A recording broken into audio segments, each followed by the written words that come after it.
أشهد أن لا إله إلا الله.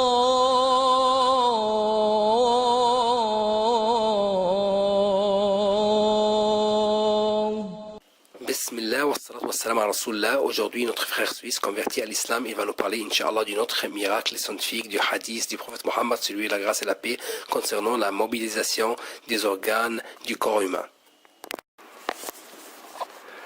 Au nom de Dieu, le tout clément, le tout miséricordieux. La mobilisation des organes du corps humain. Le messager d'Allah, prière et salut sur lui, dit: Tu vois constamment les croyants dans leur compassion, leur amour et leur bienveillance, tel un seul corps qui, dès que l'un de ses organes se plaint, les autres organes se mobilisent et accourent pour l'assister dans la veille et la fièvre. Rapporté par El-Bukhari. La vérité scientifique. Les recherches scientifiques accélérées et successives ont permis de découvrir des réalités scientifiques fort étonnantes concernant la réaction du corps humain face aux dangers tels que les blessures, les maladies. L'on découvrit ainsi les lignes de défense et les réactions fonctionnelles du corps au moment de l'atteinte du corps par une maladie ou une blessure. Ces réactions vont toujours de pair avec le degré de douleur ressenti par l'organe touché.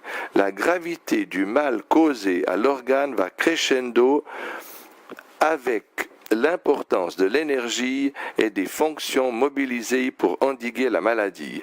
Par exemple, quand un organe est touché, des centres du cerveau appellent les glandes pituitaires à sécréter des hormones qui alerteront les autres glandes endocrines et les amèneront à sécréter des matières qui mobiliseront et appelleront tous les organes du corps afin qu'ils mettent leur fonction à profit pour secourir l'organe qui se plaint.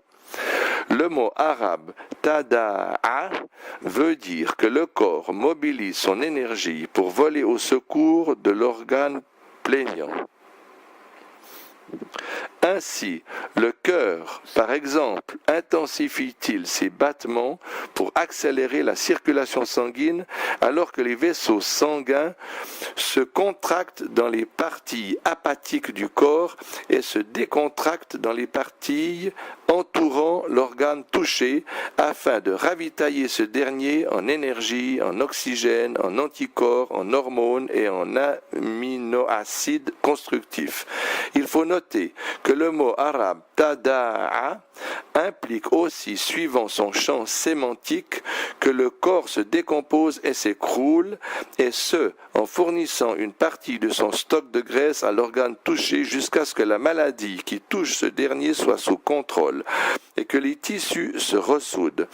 Après quoi, le corps se reconstitue.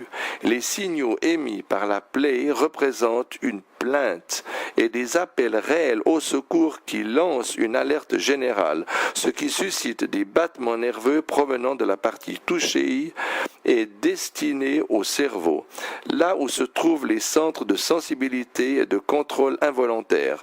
Puis, avec la première goutte de sang ou la première lacération de la peau, les matières chimiques sont émises et tous les organes du corps, suivant leur fonction, réagissent à cet appel. Le résultat est alors que toute l'énergie du corps humain et les fonctions de ces organes soient mises au service de l'organe touché. Aspect miraculeux.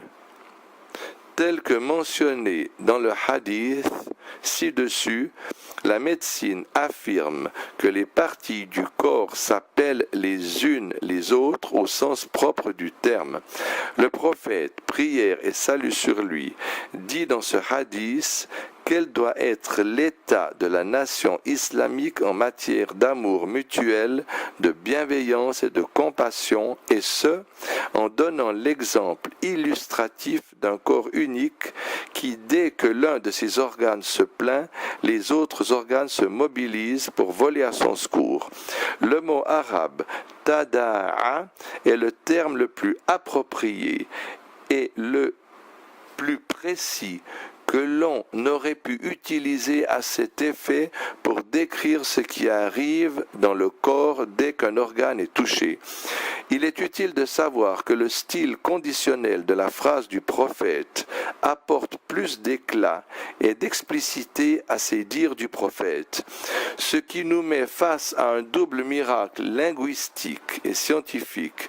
Le prophète a donné les détails de ce qui se passe dans le corps humain à un moment où l'homme ne disposait d'aucun moyen d'observation en la matière. Il donna ces détails en utilisant des mots explicites qui démontrent la réalité et en usant d'une comparaison qui ancre le sens dans l'esprit. Le plus édifiant à cet effet est que les médecins aient utilisé le terme de sympathique et de parasympathique pour qualifier le système nerveux en état de réaction face à la maladie ou au risque qu'encourt le corps, ce qui pourrait être une traduction littérale des termes utilisés par le prophète, prière et salut sur lui. Gloire donc soit à Allah qui envoya son messager avec la guidée et la religion de vérité afin qu'il prenne le dessus sur toutes les autres religions, et il lui accordera à cet effet des signes explicites et des paroles concises et édifiantes.